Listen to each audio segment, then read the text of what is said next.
우리 주님의 은혜와 평안이 여러분의 삶 가운데 늘 함께 하시기를 주님의 이름으로 축복합니다. 우리 함께 인사 나누겠습니다. 우리 옆에 분들, 뒤에 분들, 앞에 분들 사랑합니다. 축복합니다.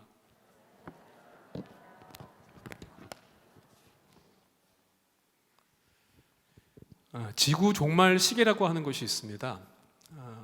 이 시계는 시간을 보는 그런 시계는 아니고요, 지구 종말이 얼마만큼 남아있는지를 보여주는 상징적인 그런 시계입니다. 그래서 여러 가지 각종 위기 요소들이 나타날 때마다 그 시간은 조금씩 더 빨라지게 됩니다. 북한에서 자꾸 핵미사일 실험을 합니다. 또 조금씩 잊혀져 가고도 있긴 합니다만은 전쟁의 소식이 끊어지질 않죠. 미얀마에서 쿠데타가 일어나고, 우크라이나 러시아 전쟁이 일어나고, 또 이스라엘과 하마스가 계속 전쟁을 하고 있는 것들, 이런 일들이 있고요. 또 얼마 전에는 일본과 대만에도 지진이 있었고, 또 이상 기후, 이상한 날씨들, 이런 요소들이 생길 때마다 그 시간은 조금씩 더 빨라지는 겁니다. 그러다가 자정을 맞게 되면은 그때가 바로 지구 종말의 때라는 것을 알려주는 그런 지표입니다. 그런데 미국 핵과학자회라고 하는 단체가 있는데요, 이 단체에서 2024년 1월 현재 시간을 어떻게 표시했는가 하면은요, 밤 11시 58분 30초로 잡았습니다. 그러니까 지구 종말까지 얼마가 남은 겁니까? 1분 30초의 시간이 남았다, 그렇게 이야기를 하고 있습니다. 그런데 과학자들이 말하기 이전에요, 이미 성경 말씀에도 종말에 대한 말씀이 여러 번 기록되어 있습니다. 바로 예수님께서 재림하시는 날, 그분이 이 땅에 오시는 날이 마지막 진짜 종말의 때가 될 것인데요, 그날이 성큼성큼 다가오고 있다고 하는 그런 사실입니다. 여러분, 우리가 기억해야 할 것은 있는데 두 가지 우리가 극단에 치우치지 않아야만 할 것입니다. 첫 번째는 무엇인가 하면은 종말이 어디 있어? 지금 이렇게 살기 좋은데 여러 가지 어려운 문제들이 있지만 과학의 힘이 그것을 극복해낼 거야 라는 식으로 종말에 대해서 무덤덤한 모습입니다. 또 한 가지는 종말이 다가오는데 어떻게 할까? 어떻게 먹고 살아야 되고 어떻게 해야지 안전할 수 있을까? 뭐 등등 너무 두렵고 너무 걱정하는 양극단을 우리가 다 자제하고 바른 종말론적인 신앙을 가져야 될 줄로 믿습니다. 오늘 본문에서도 예수님께서 마지막 날에 대한 말씀을 주고 계시는데요, 예수님과 제자들이 성전에 계시다가 감람산으로 자리를 이동하셨습니다. 그때 예수님께서 제자들한테 말씀해 주시기를요, 성전이 돌 하나도 돌 위에 남지 않고 다 무너질 것이다, 이런 예언의 말씀을 하셨습니다. 제자들은요, 저 아름답게 돌로 만들어진 성전을 보면서 저게 과연 무너질까? 언제 그것이 일어날 것이고 그때 일어날 징조들은 어떠한 것입니까? 예수님께 물었습니다. 오늘 우리가 이 말씀 가운데 기억해야 할 믿음의 모습, 종말의 때를 살아가는 우리가 어떻게 살아가야 하는가 하는 것을 믿음의 교훈을 받기를 원하는데요, 먼저 첫 번째로는 마지막 때에는 징조가 있다고 하는 사실입니다. 우리 4절과 5절의 말씀을 다시 한번 또 함께 읽어보도록 하겠습니다. 예수께서 대답하여 이르시되 많은 사람이 내 이름으로 와서 이르되 나는 그리스도라 하여 많은 사람을 미혹하리라. 아멘. 마지막 때의 징조로 예수님께서 알려주신 첫 번째 징조는 무엇인가 하면요, 거짓 그리스도를 조심하라는 것입니다. 왜냐하면 그들이 우리들을, 특별히 성도들을 미혹하기 때문입니다. 미혹한다고 하는 말을 원어의 뜻을 보게 되면요, 옳은 길에서 벗어나게 하는 것, 그게 바로 미혹한다는 뜻입니다. 예수님 당시에 실제로 이러한 일들이 많이 있었습니다. AD 70년 이 성전이 함락되었을 때요, 그 즈음에 많은 사람들이 내가 그리스도다 라고 나타났던 사람들이 여러 명이 있었습니다. 사도행전 말씀을 봐도요, 드다라고 하는 사람이 일어나서 내가 그리스도라 이렇게 주장하면서 사람들을 선동해가지고요, 무려 400명이나 되는 사람들이 그를 쫓았다가 다 멸망했다는 기록이 나와 있습니다. 또 갈릴리의 유다, 또 광야로 가던 애굽 사람들이, 이런 사람들이 내가 그리스도다 거짓 가르침을 선동하고 다녔습니다. 성경 말씀만이 아니라요, 일반 세계의 역사의 기록을 보더라도요, 이 시대에 많은 사람들이 메시아다, 그리스도다, 구원자다 이렇게 주장하는 사람들이 많이 있었습니다.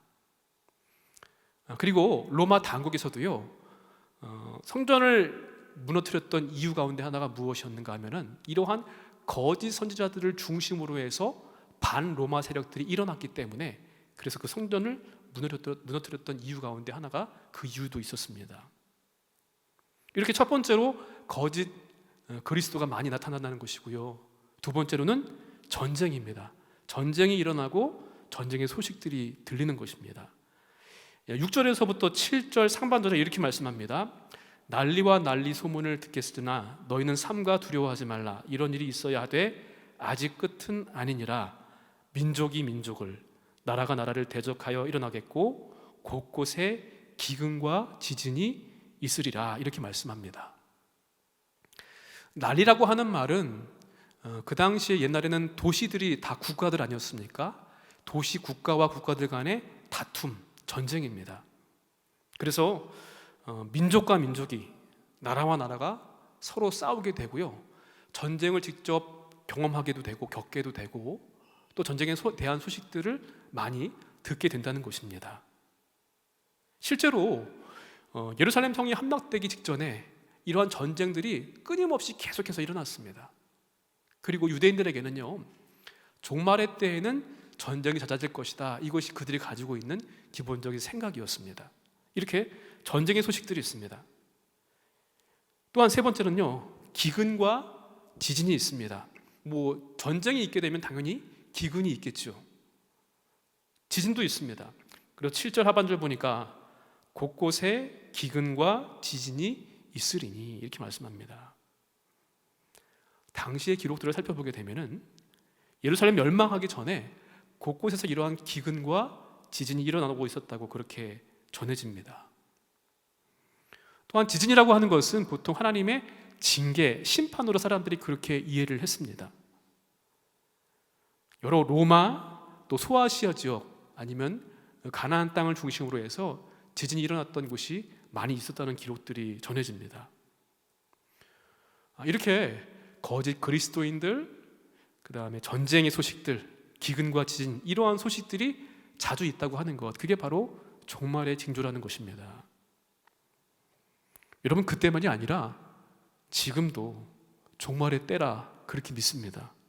왜냐하면 우리가 성경 말씀을 믿을진데 성경에 말씀하셨던 그 일들이 지금 계속 일어나고 있지 않습니까? 예수님 말씀하신 것처럼 거짓 그리스도인들, 전쟁, 기근과 지진, 이상기후들. 여러분, 우리나라가 참 좋은 나라라서 그런지 모르겠는데요, 우리나라에 19분의 하나님이 계시다고 합니다. 그리고 예수님은 한 50분이 계시다고 해요. 그 종교문제연구소, 현대종교연구소 그 이단을 예의주시하고 관찰하는 그런 단체의 통계인데, 지금도 살아 계시는지 모르겠어요, 그 예수님 하나님들이. 또 아니면은 시간이 지나다 보니까 더 많은 분들이 생겼는지도 모르겠습니다. 지금 우리 시대가 바로 그런 시대거든요. 맨 처음에는 엘리야라고 자기를 주장합니다. 다윗이라고 주장하기도 하고요. 조금 시간 지나니까 다시 예수님으로 승진을 하는지 또 하나님이 되고 그런 분들이 많이 있으시더라고요. 지금 뉴스에서 많이 좀 잘 보도하고 있지 않은데, 미얀마에서 일어났던 쿠데타가 어떻게 전개되고 있는지 우리는 잘 아직도 알지 못합니다. 또 우리 땅은 아니지만 우크라이나 러시아와 이스라엘 땅 계속 전쟁이 일어나고 있지 않습니까? 수많은 사람들이 죽고 있고요. 아프리카의 기근, 대만, 일본 지진들이 계속 일어납니다. 지금 우리가 살고 있는 이때가 바로 종말의 때인 것 같습니다. 그런데 예수님께서 두려워하지 말라고 하십니다. 왜냐하면 종말의 때인 것은 맞지만 시작일 뿐이지 아직 마지막은 아니라고 하셨기 때문이고요. 또 한 가지 더 중요한 것은 이러한 일들마저도, 종말의 징조들마저도 다 하나님의 섭리 안에 일어나는 일인 줄로 믿습니다. 우리가 너무 무덤덤해서는 안 되겠지만 또한 너무 두려워할 필요도 없다는 것입니다. 모든 것은 하나님의 섭리 안에 일어나는 일이기 때문에. 그렇다면 이 종말의 때에 성도들은 어떻게 해야만 하겠습니까? 이러한 소문, 난리, 염려, 걱정 너무 들뜨지 말고요. 또 정세를 바로 볼 수 있는 지혜와 눈이 필요하고요. 말씀하신 그때가 바로 지금이기 때문에. 올해가 2024년이니까 대략 2000년 전에 말씀하신 그때가 종말의 때였는데 그만큼의 시간이 흘렀으니까 더 종말의 시간이 지나갔겠지요. 더 가까워진 시기인 것은 분명합니다. 그런데 그러한 때를 살아가는 성도의 바른 모습은 어떠한 것인가 하면은 하나님의 말씀을 붙잡고 기도하는 일인 줄로 믿습니다. 우리의 관심은 언제 그때가 일어나는가, 그때 징조들이 무엇인가, 그게 아니라는 거예요. 이르시되 때와 시기는 아버지께서 자기의 권한에 두셨으므로 너희의 알 바 아니라고 예수님이 말씀하셨습니다. 어떻게 준비하느냐가 우리가 관심을 가져야 할 그런 부분입니다. 언제가 아닙니다. 어떻게? 말씀을 붙잡고.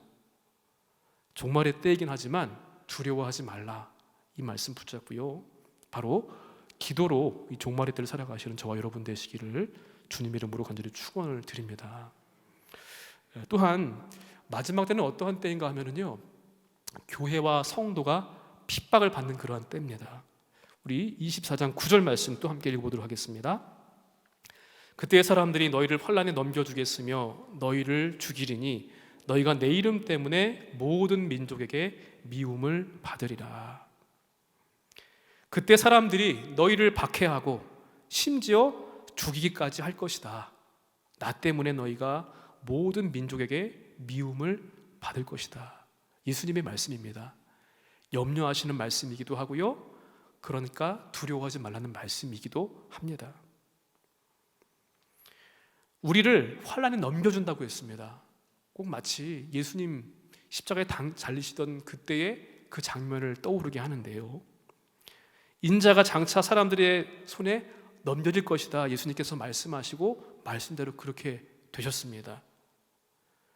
예수님을 따르는 사람들 모두가 다 예수님처럼 제자들, 성도들, 예수님을 반대하는 사람들에 의해서 넘겨지고 핍박과 박해를 받게 될 것입니다. 예수님 때문에 미움을 받고 손해를 받고 배신당하고 외적으로뿐만 아니라 내적으로도 어려움과 타격을 입게 될 것이 우리에게 주신 하나님의 말씀입니다. 전 세계 70여 개국에서 핍박받은 성도들과 함께 동역하는 그런 단체가 있는데요, 한국 순교자의 소리라고 하는 그런 단체가 있는데, 여기 대표 목사님께서요, 국민일보와 인터뷰를 가지시면서 이런 말씀을 하셨습니다. 전 세계적으로 복음에 대한 핍박이 점점 심화되는 상황이다, 이렇게 말씀하십니다. 감사하게도 우리가 사는 이 땅은 그런 것을 직접적으로 겪지는 않고 피부에 와닿지는 않습니다만은 종종 들려오는 해외 뉴스를 보게 되면요, 중국은 특히 심하죠. 통보도 없이 그냥 교회를 부셔버립니다. 알리지도 않고 이유도 설명하지 않고. 또 이슬람 세력들, 극단 힌두교 세력들이 교회를 불태웠다는 소식들을 종종 듣게 되기도 합니다. 근데 우리가 살고 있는 시대가 바로 그러한 시대라는 것입니다. 사도행전 보시면 초대교회 성도들이 수많은 박해와 핍박에도 불구하고 담대하게 복음을 전했던 모습이 기록되어 있습니다. 이것을 표현하는 헬라어 단어가 있는데요, 파레시아라고 하는 그런 단어입니다. 이게 무슨 뜻인가 하면은 거침없이 담대하게 라는 그런 뜻을 가지고 있거든요. 그들은 많은 핍박과 어려움이 있었지만 그들의 마음의 삶과 영적인 상태는요, 늘 감사했습니다. 행복했습니다. 기뻤습니다. 건강하고 넉넉했습니다. 그래서 내 것, 내 소유를 나누어서도 전혀 아깝지 않았고요, 또 하나님을 찬미하고 박해를 받고 핍박을 받아도 경배하고 예배할 수 있었습니다. 어떻게 그것이 가능할 수 있었는가? 물론 하나님께서 그들의 믿음을 지켜주셨기 때문입니다. 그런데 사도행전 2장 42절 말씀 보니까요, 이렇게 말씀합니다. 그들이 사도의 가르침을 받아 서로 교제하고 떡을 떼며 오로지 기도하기를 힘쓰니라. 기도의 힘을 통해서 그들은 이 핍박과 어려움들을 잘 이겨냈습니다. 여러분, 우리 안에 있는 핍박과 어려움들이 우리를 힘들게 하고 괴롭게 하지만 오히려 그것 때문에 좌절하고 낭망할 것이 아니라 믿음의 성장과 또 순금같이 정금같이 나아가는 믿음의 모습이 되어야 될 줄로 믿습니다. 코로나 팬데믹 기간을 거치면서요, 남한의 교회, 우리 남쪽에 있는 교회는요 30% 정도가 타격을 받았다고 합니다. 그런데 신앙의 자유가 없는 북한 땅은요 어떤지 아십니까? 오히려 영적으로 더 견고해지는 기회가 되었다고 하는 그런 소식을 뉴스를 통해서 들은 적이 있습니다. 이렇게 거침없이 담대하게 믿음의 삶을 살 수 있었던 비결이 무슨 비결입니까? 말씀을 붙잡고 하나님을 의지하면서 기도하는 삶을 살았기 때문에 가능한 일이었습니다.